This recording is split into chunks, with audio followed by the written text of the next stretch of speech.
I'm a sensory integration therapist. I'm an occupational therapist, and I do sensory integration as my specialty. And it is a form of therapy where you work with development and mainly with children, although you can do sensory work with adults as well. It's best to work with people the younger as young as possible, and you're looking at the way that they receive information through their senses and the way that they process it or not in their brains, and the output and the action that follows. Well, we have more than 5 senses. People know about the 5, which are our ears, our eyes, our nose, our taste through our mouth, and our skin. There's also 3 more that most people are not aware of, which is the inner ear, not to do with sound so much as to do with movement and balance and coordination. And then there's a proprioceptive sense, which is a big word for the receptors around the muscles and joints of our bodies. So it has again to do with the position of our joints and our bodies in relation to our head in movement. And well, those are the 2 extra main ones. There's a lot more tactile ones as well, which people aren't usually aware of through the skin. Infants are sensory motor learners till the age of 2, and that means that thinking only comes into play when they begin to use words. Words and thoughts are connected. So prior to an infant speaking, their whole way of processing themselves and others and their environment is through their senses. And so it's important for healthy children as well as children who have difficulties to assess the way that they process sensory information. What happens is that sometimes children are stronger with their eyes than their ears. Sometimes children are oversensitive and they receive too much information and they don't know how to block out information, and that's a problem. Other times they're under-responsive so that they're not responding and picking up the information. So the problem is the way that their lack of receiving information through their eyes and their ears and their nose and their mouth and their skin. Or they get too much of it and they can't block it out. They can't discriminate what to take in and what to leave at the door. It's about how the brain organizes information. And there are hierarchy of sensory systems. So the first one, the main one, is our inner ear. And the name for that is the vestibule. Our ear has several parts. There's an outer ear, middle ear, and an inner ear. And in the inner ear, there's 2 parts, the vestibule and the cochlea. The vestibule has to do with balance and movement of the head. And then the second system is the proprioceptive system. I already named it. And that takes the information from the head to the muscles and the joints of the body. So the vestibule tells me that when I move my head, that it's my head moving and not the room. It has 3 planes of movement, up and down, side to side, and then the diagonal, which is this way. So it's yes, no, and maybe. I don't know. maybe, maybe not. And so from that head movement, it passes the information to the muscles of the joints of the body, so shoulders and elbows and wrists and fingers, and then the hips and the knees and the ankles and the toes. And that tells me when I move my leg, it's my leg that's moving, and it's this part of my leg that's moving, and it also gives the connections of the joints of the body. So the hip joint's connected to the knee joint's connected to the ankle joint.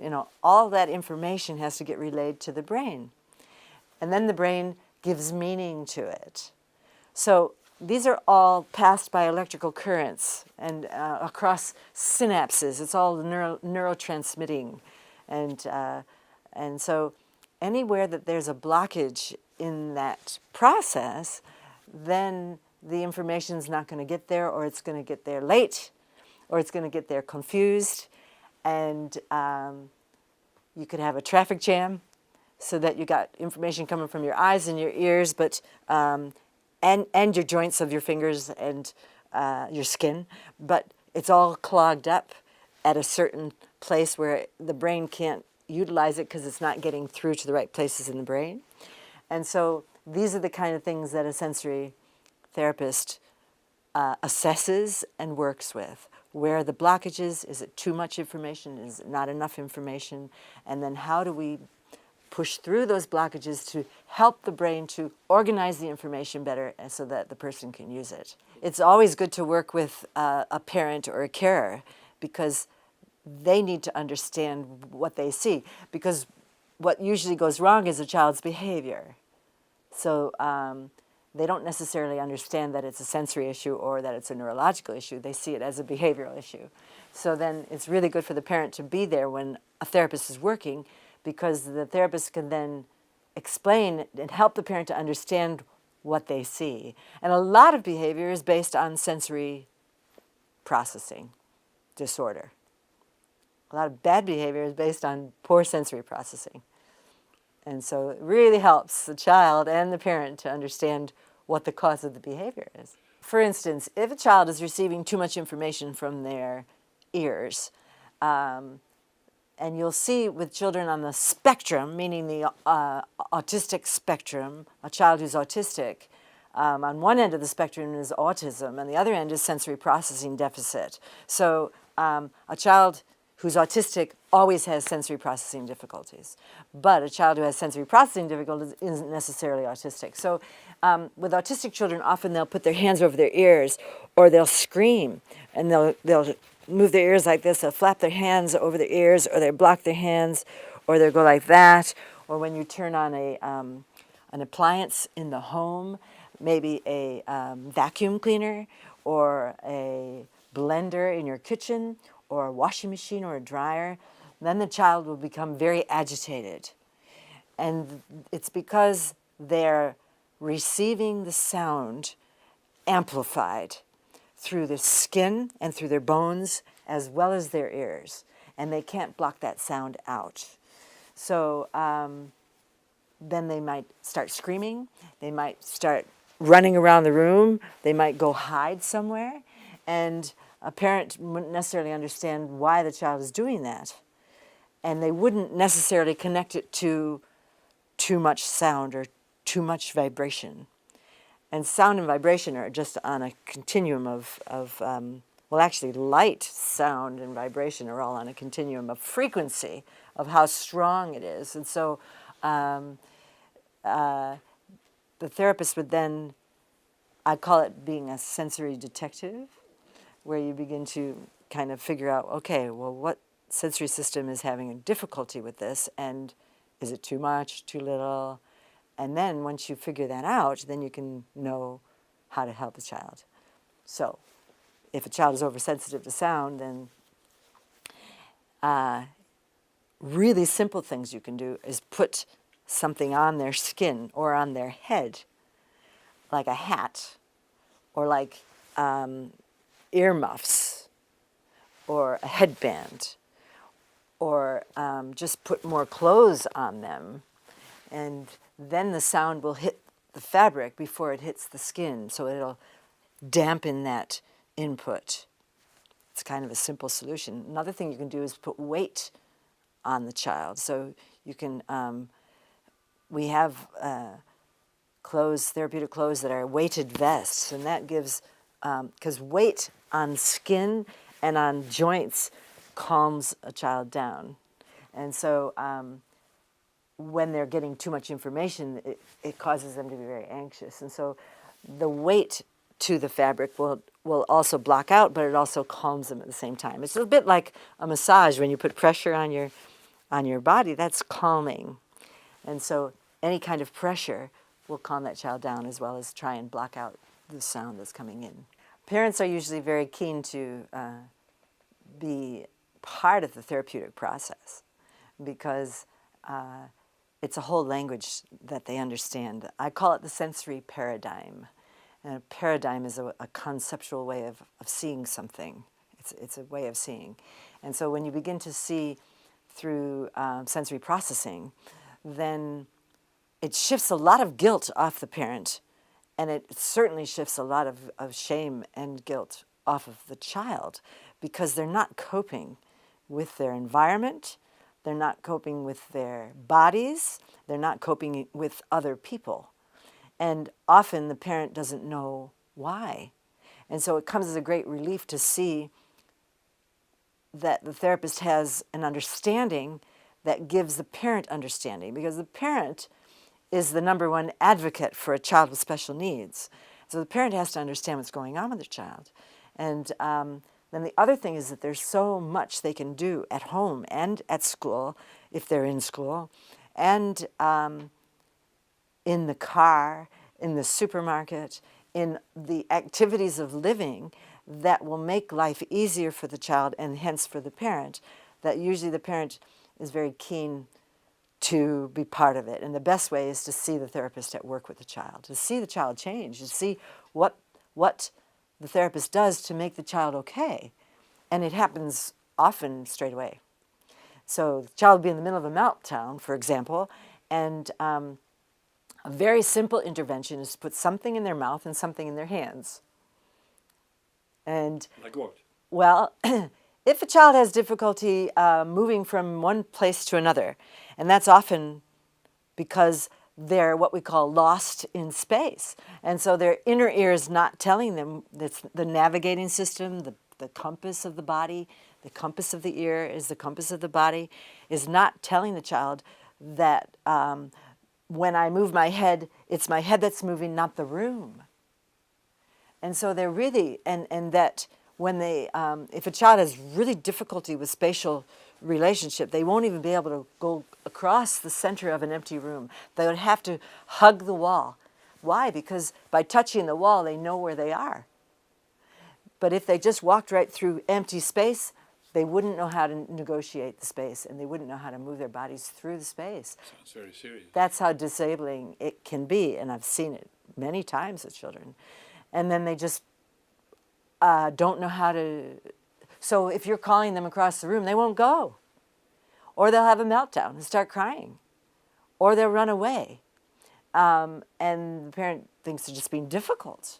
No, they, all right, so when you put something in their hands, it helps them to focus their eyes on the object in their hand, and it gives them a point of contact to be able to move. So if they can look at the object, then they have something that goes with them. Because the problem is if you're in one place and it takes you about a half an hour to get used to where you are, and it's time to go. Well, that puts them in a panic. They don't want to go. Why? Because they don't know where they're going, and they don't know how to get there.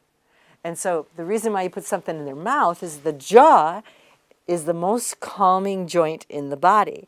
And when you chew, it calms you down, because all of this stuff causes great anxiety in a child.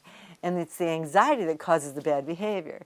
And so if you can get them something to suck on, if they're old enough to not swallow gum, give them some gum to chew on, it'll calm them down. And then you can move them better because they're not so anxious.